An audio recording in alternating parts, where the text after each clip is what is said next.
I'd like to call the meeting to order. Please stand for the pledge to the flag. I pledge allegiance to the flag of the United States of America and to the republic for which it stands, one nation, under God, indivisible, with liberty and justice for all.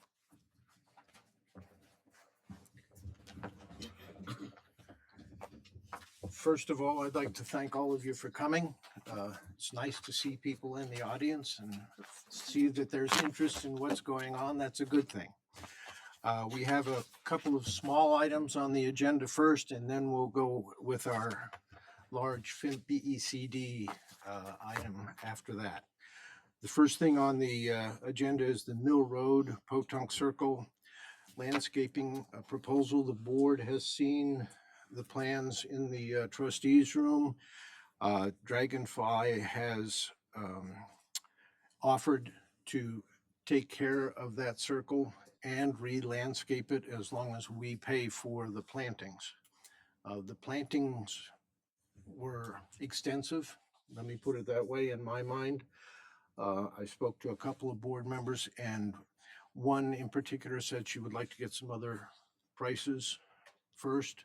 But at our next meeting, I plan to have a resolution on the agenda accepting this proposal with possible planting plans. I'll email you. Do you have any other comments right now before we?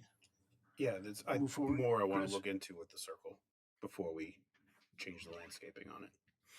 So Okay, well, the concept of repainting it, I think, is a good one. But the concept of putting in similar grass infrastructure in the perimeter, that would be very expensive, and I'm not sure it would hold up there, but we can discuss it further. yeah, I think Okay. it's worth looking into. And if we do move forward with the landscaping, the repainting of it should be held off until the end, so it doesn't get trashed, and changing the color and those kinds of things can be an option. So I guess basically, I'm just looking to have a resolution on the next at it. meeting of some sort that will pass muster, that's all. Okay? Yeah. So, all right, we'll get further input on that before the next meeting. Second item on the agenda is the Percy Street property bid. We had the property appraised. We put it out for bid. We received 2 bids. One bid was for $491,000, and another bid was for $600,000. It was an escalating bid, and I think at this point the board will reject those bids because they are essentially too low. And I would like to propose that we put it out for bid once again, but this time with the minimum bid matching the appraised value that we got. Okay, I agree with that. Okay. No sense And not the other to. thing that has happened is the road opening permit has expired, so I think we should ask our attorneys to reopen that road opening Yeah. permit to keep that in place. And then That put it also out for gets the bid value again. too, so. Okay, so I'll have a resolution on the next agenda reflecting that as well. All right, anything else from the board? Nope. Okay. Next thing is the BECD FIMP project. The way I look at this basically is that things have evolved, and FIMP and FIMP has presented a situation, the Army Corps funding, beach renourishment, all those kinds of things, that results in an obligation for the village. And then the BECD is an option in how to address that obligation. I'm very appreciative that we have Aram Turchinian here to explain the evolvement and the history and the situation. And then we also have Kathleen Murray here from the town attorney's office to explain a possible way of managing this situation. So with that, I'd like to turn it over to Mr. Turchinian. Thank you, Mr. Mayor. Good evening, everyone. There are agendas and other handouts up here. If you didn't get them before, you can get them after. If there aren't enough, just let us know and we'll supply them. My name is Aaron Tertunian. I'm a coastal geologist and environmental scientist from right here in West Hampton Beach. In fact, in September, along with my classmates, I'm going to celebrate our 50th class reunion. So we're here to talk about the FIMP plan and the Beach Erosion Control District option. So what is FIMP? That's the first question. FIMP is the Fire Island to Montauk Point Coastal Storm Risk Reduction Project. And that's a lot of words, but in essence, the object of the Fire Island to Montauk Point project is to protect the barrier island from breaching and thus protecting both the barrier island and the mainland. So we've got a bunch of poster boards up here. If you look at the one on the left, this is a situation that FIMP is intended to prevent, such as what occurred in 1992 in West Hampton Dunes, and the black and white one in the middle, actually from the 1938 hurricane, when there were multiple breaches between Mauritius and Shinnecock inlets. So the object is to bolster the barrier island through the placement of sand. And the reason that that technique is used is because it's nature-based. In other words, barrier islands are made out of sand, and when you create a wide enough beach and a tall enough dune, that is what provides the protection. So overall, this is a $1.5 billion project. It also includes, in addition to the beach nourishment that I discussed, it includes elevating homes on the mainland that are within the 10-year floodplain. It's the only project of its type in the nation where both beach nourishment and the elevation of homes is taking place. So it's a unique project, and it's a pretty interesting project. And so it's a partnership between the federal government, the state government, the county government, and the town and village governments. So all levels of government are involved in some way, shape, or form in this project. The Army Corps of Engineers are the lead because they are the designers and they are the builders, but New York State plays an important role because they are what is called the non-federal partner. So every federal project has to have a non-federal partner, and that is New York State. And they supply funds and they supply expertise. And of course, then we have the county, town, and village governments, which is really where the rubber meets the road. That's where we are, where the project actually gets built, and there is a participation there as well. So what happened with the FIMP project, it's actually been on the books since 1960. But following Superstorm Sandy, the federal government authorized a 100% federal cost to do the initial construction of the Fire Island to Montauk Point project. And that's where the $1.5 billion comes from. So the way beach nourishment projects are done is they're done as an initial construction project and then what we call periodic nourishment. So there's a design template, which is what you're looking at right here. So how wide the beach is gonna be, how tall the beach is gonna be, and this is the new sand that would be placed. So that's the initial project construction. And of course, erosion occurs and it's built into the design. This is going to erode. And so the rate of erosion will determine how often the project is renourished. In this particular case, the Army Corps has determined what they call a 4-year return period.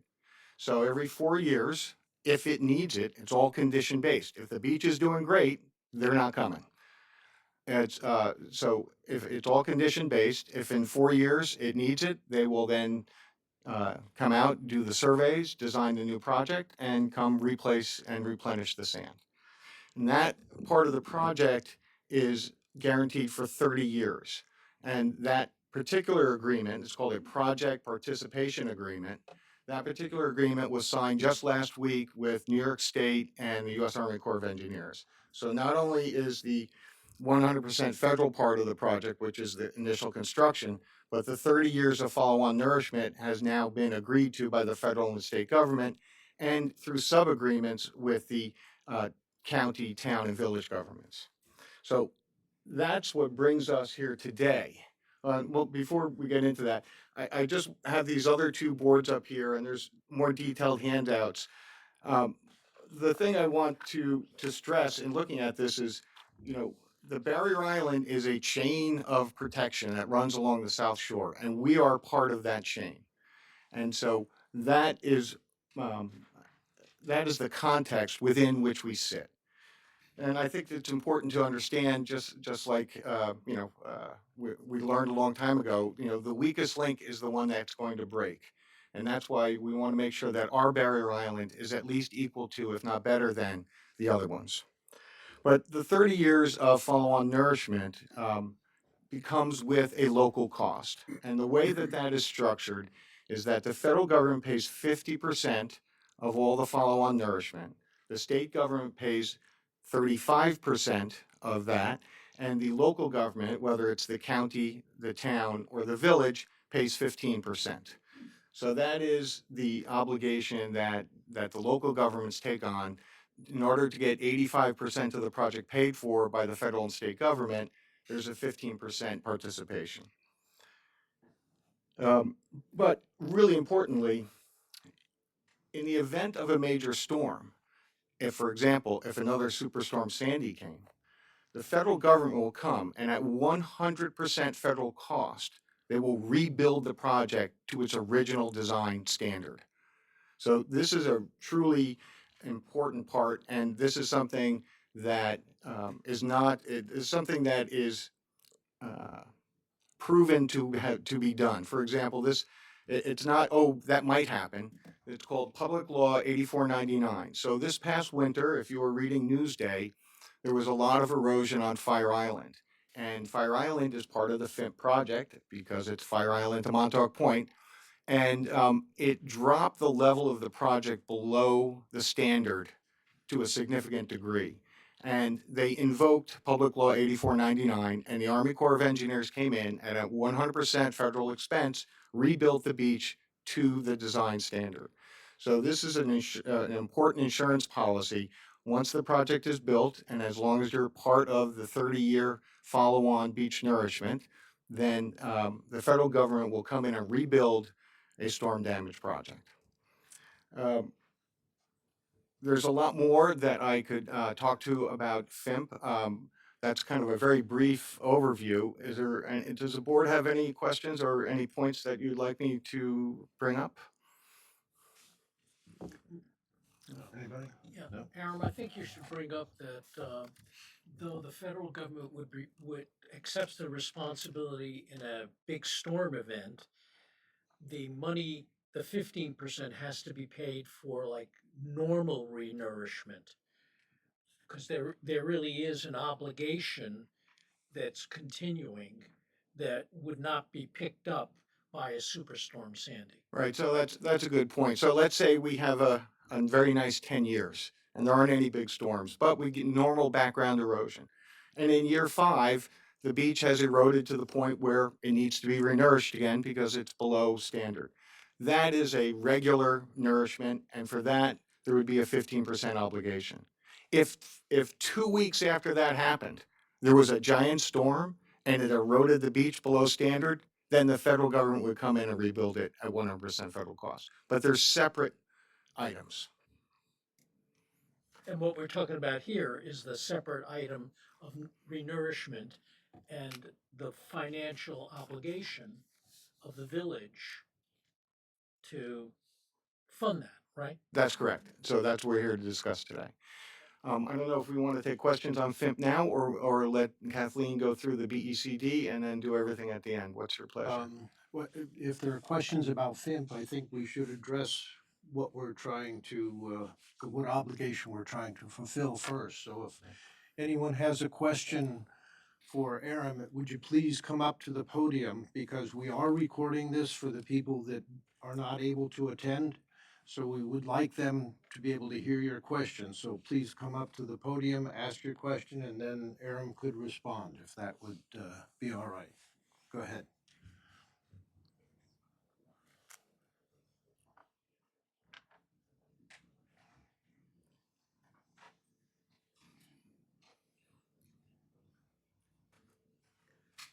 Good evening. I just want a couple of questions for clarification.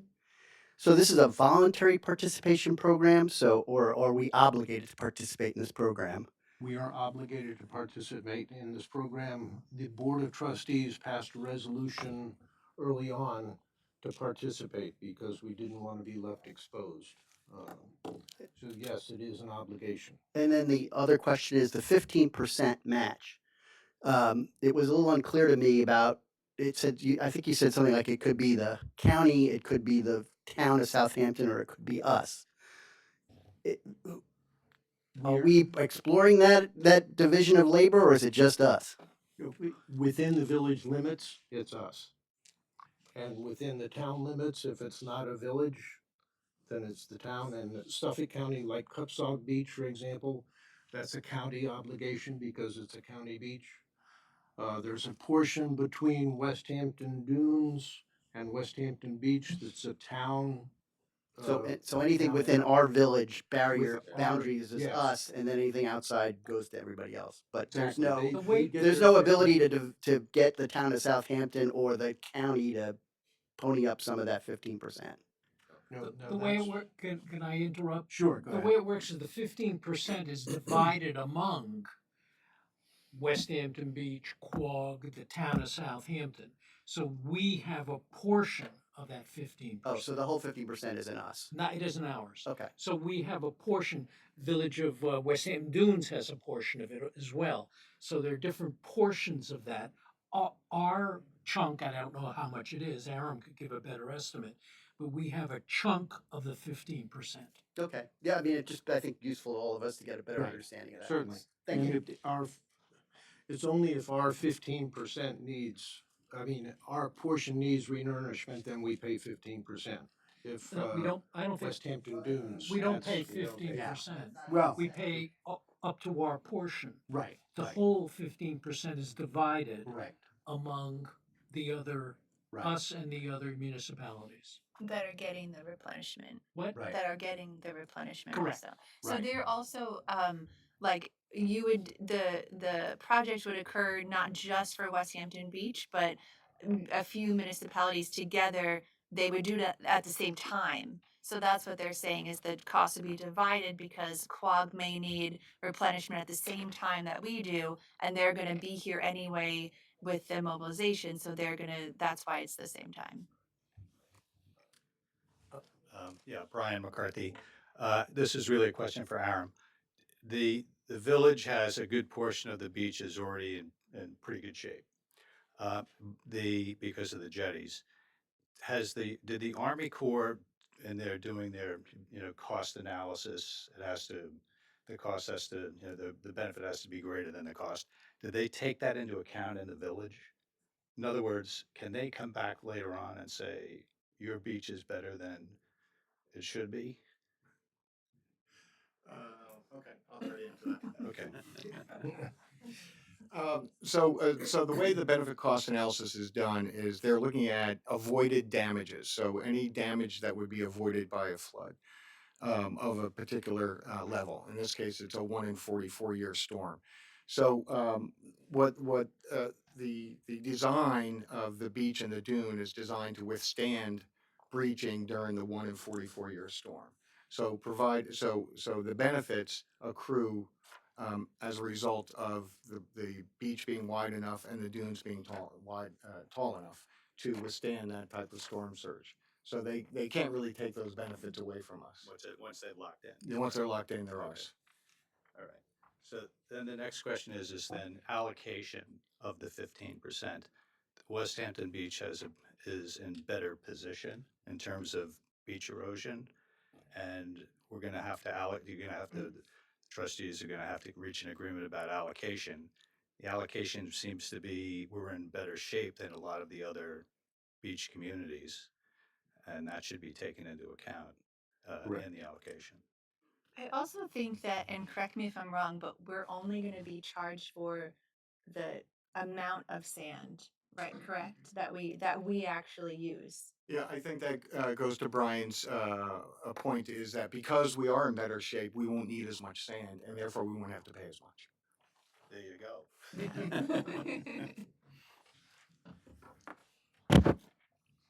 Any other questions involving Aram? Yes, please come to the podium.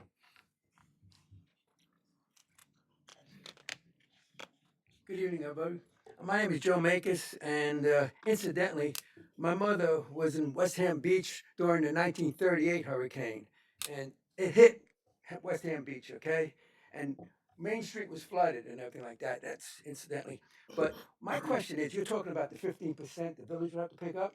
Can you break that down? Let's say you own $1 million home. How much would you be assessed for that? Kathleen's going to get into that when they talk about the forming the district. Okay, because right now, if we ever got hit with a 1938 hurricane, it's going to be devastating. You know what I mean? And if you don't know what about the 1938 hurricane, go on the internet, go look it up. You know, yeah. Well, as Aram said, if it's a significant storm like that, the Army Corps would rebuild the whole thing at 100%. Yeah. The only thing that we're incurring, the 15%, is for, I would call it maintenance, renourishment. Is that accurate, Aram? Deferred construction. Deferred construction, maintenance, my terms. So, if it's a significant storm and there's a disaster of some sort, then the Army Corps will cover it 100%. We won't incur that 15%. Okay. Thank you very much. Okay. Any other questions for Aram? About FIMP or well, next is BECDs. I'm sorry, I'm morphing them already. Anyone else? Okay, thank you very much, Aram. Kathleen from the Southampton Town Legal Department. Thank you, Mayor. Good evening, Thank members you. of the Board of Trustees. My name is Kathleen Murray. I'm the Deputy Town Attorney for the Town of Southampton. With me, I'd like to acknowledge my boss, Town Attorney James Burke, and my colleague, Kelly Doyle. So in terms of raising the monies for that 15% cost, one tool or mechanism that the trustees can consider is the use of what we call a special improvement district or a beach erosion control district. Essentially, the New York State Legislature identifies several special improvement districts that municipalities are allowed to use, form, and create in order to raise monies for very specific purposes. Examples of that might be a lighting district, a park district, a parking district, and a beach erosion control district is also one such purpose. You can find these in New York State Town Law Articles 12 and 12A. So at the town level, we have established several beach erosion control districts. You may or may not have seen some of them in the paper. The Bridgehampton and Sagaponack beach erosion control districts were just reformed after a first 10-year project for a second 10-year project at the cost of $26 million. And there's a smaller beach erosion control district in North Sea. They tax themselves approximately $400,000.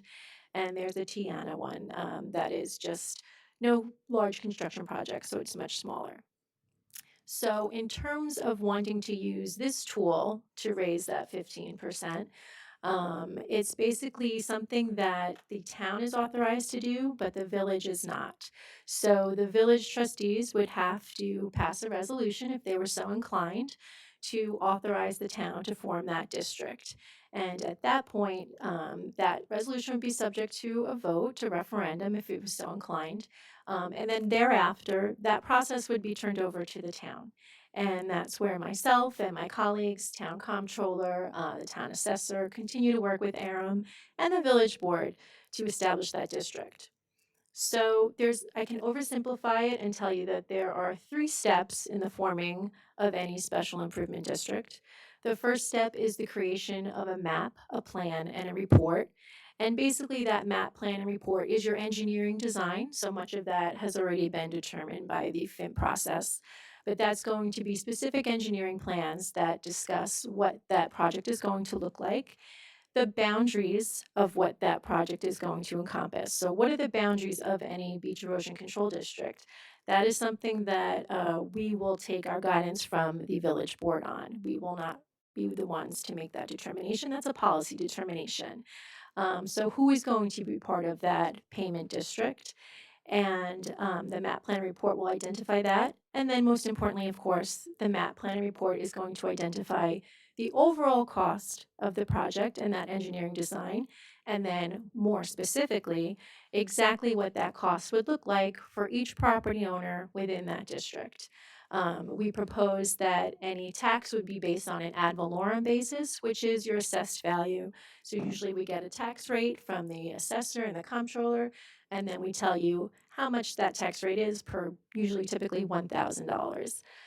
And that's where you can get a more clear idea of what you're looking at. So we're not there yet, but I promise you that if you decide to go forward, you will have that information before we set a public hearing.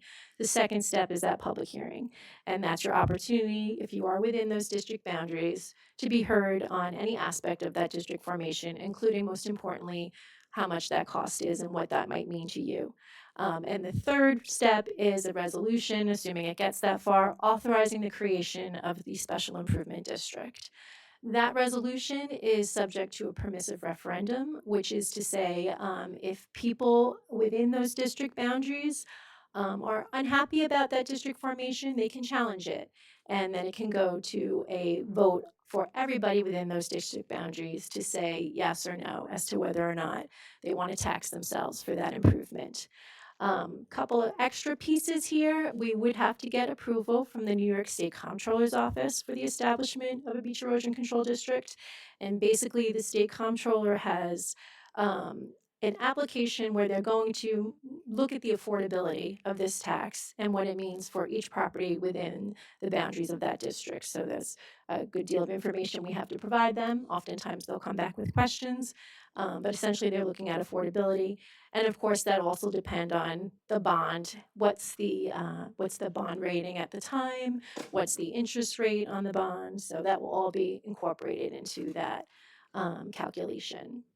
And thereafter, assuming for the sake of this discussion that the ECD gets established, then the town is the one who will tax the parcels within that district.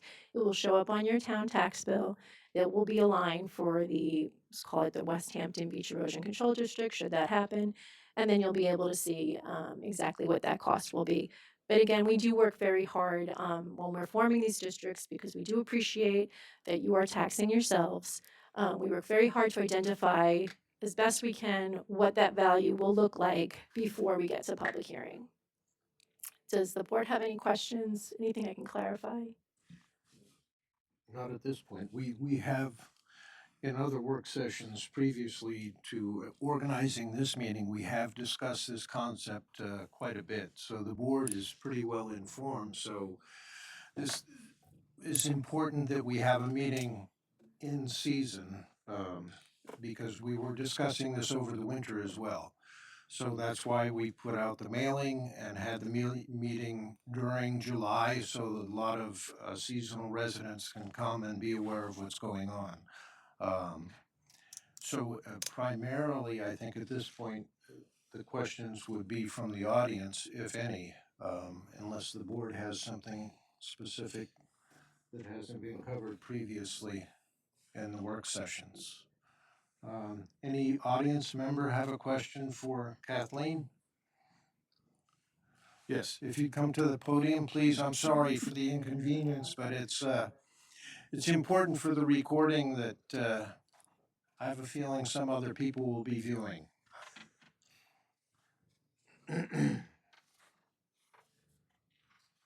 By the way, my name is Mike Petrali. I forgot to say that in the beginning. Just more clarification. You had said something about like this is one of the choices to put in our 15% or a piece of 15% or whatever it is. Can you tell us what the other choices are? Is that going to be part of the process that you're going to be going through so we know what the different alternatives are, or has that already been determined? And then just, I think, laying back to the other questions, I just think we need a lot more clarity in terms of just making sure what exactly are the obligations of the village versus the town versus the county versus, all of those different pieces, and then the district and all of those kinds of things. So we all have kind of a better understanding of what it is that we're we're being tasked to do. And then the other part is, I have a little bit of experience. Sorry, I used to work for the Port Authority, so I know a little bit about these kind of analyses and things like that. Do you also analyze what if we didn't do it? Because usually when you do those kinds of things, and I know that's more of an environmental impact statement kind of thing, but usually one of the things you do, well, what if you didn't do this? What would happen? So I think that's a good thing to know about. If the world would collapse, the barrier would be breached, and all sorts of hellish things would happen. I think that's something the people of the village should know about. So that's it. That's a multiple question item. I think Kathleen can best answer what the other options might be. Sure. So I think if, and please interrupt me if I misspeak, Mr. Mayor, but in terms of a mechanism for collecting that 15%, a beach erosion control district is one choice. The other choice is a village-wide tax, which would not involve the town. And the village could establish a reserve fund and identify how much monies pursuant to the powers of its village board to set aside for those purposes. So that's another mechanism. In terms of the cost sharing, again, I think I would just reiterate that the 15%, I too will use the word maintenance, even though they're not supposed to. It is a maintenance provision, and I can say that if I believe if there is an event or if there's a renourishment and the town is not getting any of that sand, the town will not be participating in the cost of that renourishment. I'm sure that's open to discussion, but in terms of as we sit here today, we're not part of that calculation. If it involved town-owned lands, that's different. We can have a discussion. I will note there are exemptions under real property tax law as to who can be taxed in a beach erosion control district. And a municipal entity such as a county, a town, and a village are exempt from paying that tax. I will tell you that in the town of Southampton, in an effort to show good faith and in an effort to assume its pro rata share, the town has found the resources and the monies to pay for its pro rata portion of town-owned beaches that fall within the boundaries of those districts. So that's something that I will leave to your village elected officials to decide. But I do want to be clear that under the law, they're not obligated to participate in that contribution, so to speak. Does that answer your question a little bit? In terms of what happens if we don't do this, I'll leave that to Aaron. That's a great question. And in the handouts, there's a link to the GRR, the General Reevaluation Report, which is about 32 volumes and about 4,000 pages long. But in essence, what it says is that the barrier island will breach as it has in the past, that the houses that are directly on the barrier island will be damaged or destroyed, and that there will be more intense flooding on the mainland. And those are what we call avoided damages. And so that analysis has been done. It's in the General Reevaluation Report for FIMP, and that's where the benefit cost ratio comes from. And in order for the federal government to proceed, it has to be greater than 1. So the benefits have to exceed the costs, and that is the case here. I also want to reiterate again, I apologize for not making it clear in the beginning, the village is only responsible for sand placed within the boundaries of the village. If it's anywhere else, it's somebody else's problem. And the way the county comes in is on county-owned land. So, for example, if you go to East Quogue, the county owns miles of beach going to Shinnecock Inlet. They own Cupsog Park. So they're 100%. They cover their 15% in that area. So everybody's responsible for what's in their boundaries. That's it. I would like to point out that this beach erosion control district is not a new idea. In fact, this is the primary mechanism for funding these projects all along the South Shore. So in Bridgehampton and Sagaponack, those districts pay 100% of the cost. So the $22.6 million that Kathleen mentioned, 100% of that is paid by those property owners because they didn't qualify for the federal project. because the benefit cost ratio did not reach 1. Here, we're looking at 15%, which from where I live is way better than 100%. So, and also, I won't speak for the mayor of Quogue, but there have been discussions about doing this in Quogue as well as West Hampton Dunes. There is a district already in Tiana, which is also part of FIMP. And on Fire Island, every community on Fire Island has a beach erosion control district and has for many, many years. So Ocean Bay Park, Point of Woods, Fire Island Pines, Water Island, Davis Park, Seaview, even in Islip and Kismet, and Ocean Beach and Saltaire, all of those have districts where they pay the local share. So I just thought that would make some good context. Thank you. And I think to the point that, what if we don't do anything? Think back to what happened to West Hampton Dunes. When they had the major breach, West Hampton Dunes would not exist if nothing were done. Also, Montauk is constantly having to protect the lighthouse and its downtown area. So it's a constant effort to maintain the status quo with the beaches and the properties in those areas especially. The point was made that we are fortunate we have the jetties that help us out in some areas a great deal. And further west of Lashley, it's a little more susceptible. So there are a lot of variables, admittedly. But as has been said, if we don't receive sand, then there's no cost. And it's as simple as that. And it's our properties. Also, agencies, as Kathleen mentioned, I should mention places, things like the Long Island Railroad, they own property in West Hampton Beach. They will not be taxed. Suffolk County owns Cupsog. They will not be taxed. So it's the municipalities and the governmental agencies are not obligated under the law to pay this. But the town is paying a portion of for their own beaches. And I think the board has agreed already informally at this point to pay for, if there's renourishment needed at Rogers Beach, the village will assume that responsibility. And the same thing for Lashley, which is probably more likely.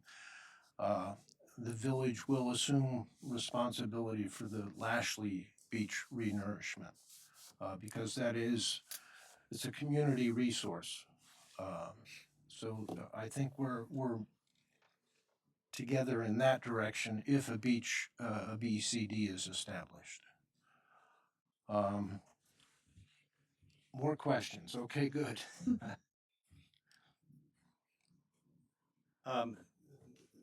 There's been a lot of discussion about in terms of actually doing the replenishment projects and even the initial project about access and the use of easements or granting of easements, and also potentially the use of eminent domain. This question might be premature, but what's the status of that? All of the required easements have already been obtained when they first did the jetties in the 60s and the subsequent renourishment. So we don't have to do that in our stretch. That's already covered. No new easements will be needed is the answer to that one. Yeah, they're filed. Yep. We do cooperate and have cooperated and will cooperate, I would think, with the Army Corps by allowing them to stage some of the project from Lashley Beach. So I think some of you may have noticed that in the past, that Lashley Beach has had heavy equipment there, and that's because the Army Corps is using it as a staging area for the renourishment project, usually further west of that area. Any other questions? Yes.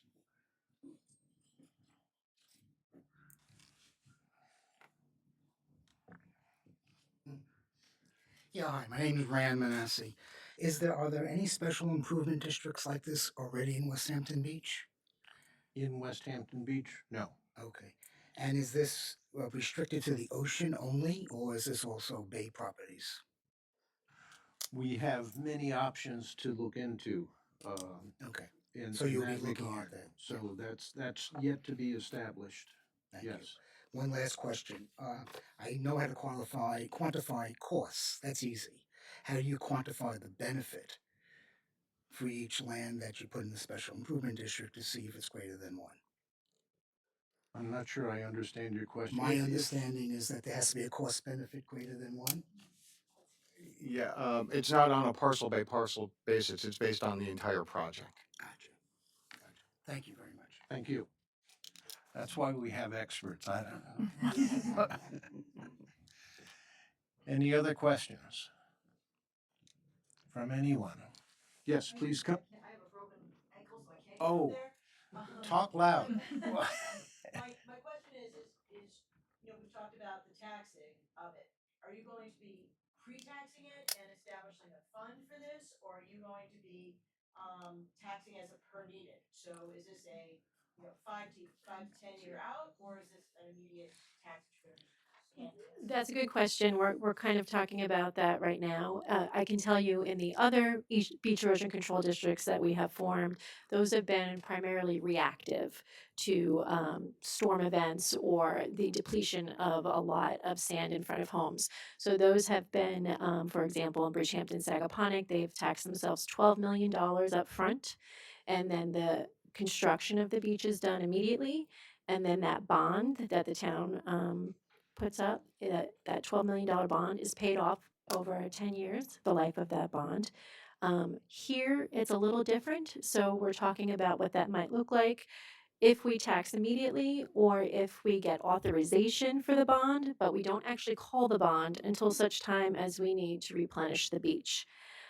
Because this is a little more, it's proactive in one sense, and it's also waiting. And I do understand, as I've been told before, that this this village and these boundaries might not be as susceptible to storm damage as some other areas along the coastline. So we're talking about that. That's a good question. We'll have that answer before we decide to move forward to a public hearing and a map plan and report. Some of that will involve, obviously, the discretion of the village trustees. So it might be up front, it might be over time. It's hard to tell at this point. Yeah. One more question. So are the commercial versus residential going to be taxed at a different rate based on, because of the usage of the properties, or is it going to be based on, you know, square footage? It's of the? so it's proposed, it would be based on ad valorem, which is your assessed value. So if you're assessed as a commercial property, you're paying your tax based on that assessment, and for residential as well. And that is the most manageable way to tax a district. There is an opportunity to do a benefit tax, but that is a little more subjective. And we find that the ad valorem basis is much more predictable over time. Okay. Any other questions? I should point out, if we do choose to go with the town BECD, that if we do choose to pay to bond, we do have the advantage of the town's bond rating for our borrowing rate. So the percentage rate would be the rate achieved by the town at the time. And this is also, it's a renourishment or a maintenance program that extends for 30 years. So it's predicting the future is a very difficult thing to do. There are a lot of moving parts, in other words, and we are working on it. And as Kathleen has indicated, before we do anything, we'll put out the information, and it is subject to public referendum. So all those things have to be taken care of. And we hopefully have at least 4 years before the first scheduled assessment on if we need renourishment. So, correct, Aaron? 4 more years? That's it, just like going to college. Okay, good. Any other questions from the audience for anyone? letting the wheels turn. I just have a Sometimes question my- for Aram. Oh. So I know we talked about the 4-year kind of getting the assessment. I know that Lashley was redone recently. Maybe you can explain what to expect based on what we've had to replenish in the past of a cycle of how many years that would be, how many times we'd have to do it, just based on history of the area. Yeah, sure. That's a good review. So, as I said a long time ago, way back in the beginning of this, everything is condition based. So it's not a train schedule. You know, it's what is going on at the beach at any given time. So there's a lot of monitoring that occurs. So every October, the state and the federal government come out and inspect our beaches, and they do a fairly cursory inspection. Uh, they've been at it for a long time. They know what benchmarks. They pull people like me for each locality to go through, and they determine whether or not that beach looks like it needs to get resurveyed. And that's really the critical part of determining whether or not you need sand. So if you look at this diagram, you can see, most of the sand is below the water. Beaches are like glaciers. Only 10% of the sand you see is the beach. So when we have to do these offshore profiles in order to determine how healthy the beach is. So during that October, November examination inspection, a determination is made, looks pretty good, I think we're okay, or you know what, we should get out and survey this. Then that becomes the basis for, hey, do we need to do a project? And that from the time that it's surveyed to the time that the project gets done could be as much as 2 years. So there's a lot of advanced work that occurs. And many projects, even though they've got a 4-year schedule, have a 6-year return. So trying to, we got nourished after Sandy, and I think there's only been 2 nourishments since Sandy. So it's clearly longer than 4 years, but that is the nominal cycle, and that's what they use. But it's this annual, do the inspection, and then if necessary, start the survey process. Thank you. Yes, could you? I just want to quickly say, Miriam McCarthy, 422 June Road. I do a lot of work in my home village. I want to thank you for all the time and work, because I know how much it is to be a trustee and mayor. Oh. Thank you. Thank you. Yeah, oh, I have just another question.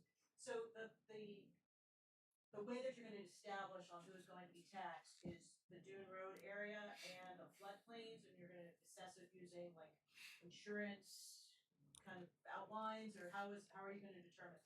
I know one thing was the whole entire village, but on what is like the plan B in that? Just tax. So the identification of the district boundaries is a decision that we will leave up to the local elected officials. So your village board will be determining what that village boundary looks like. That's not something that the town is going to develop. We're going to allow that to be stay in the hands of the more local municipality.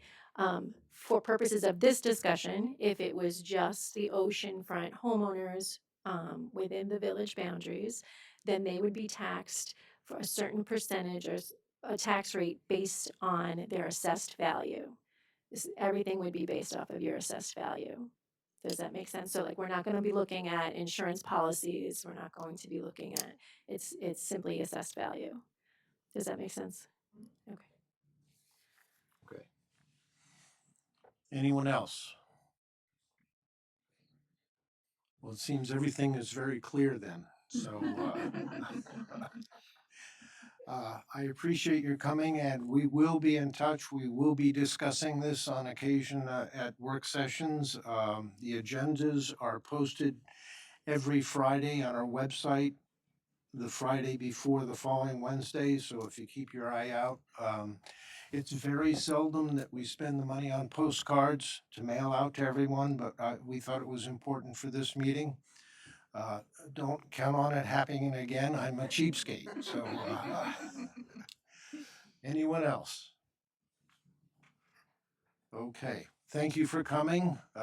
Need a motion to adjourn the meeting, even though it is a work session. So moved. Second. All in favor? Aye. Thank you, everyone.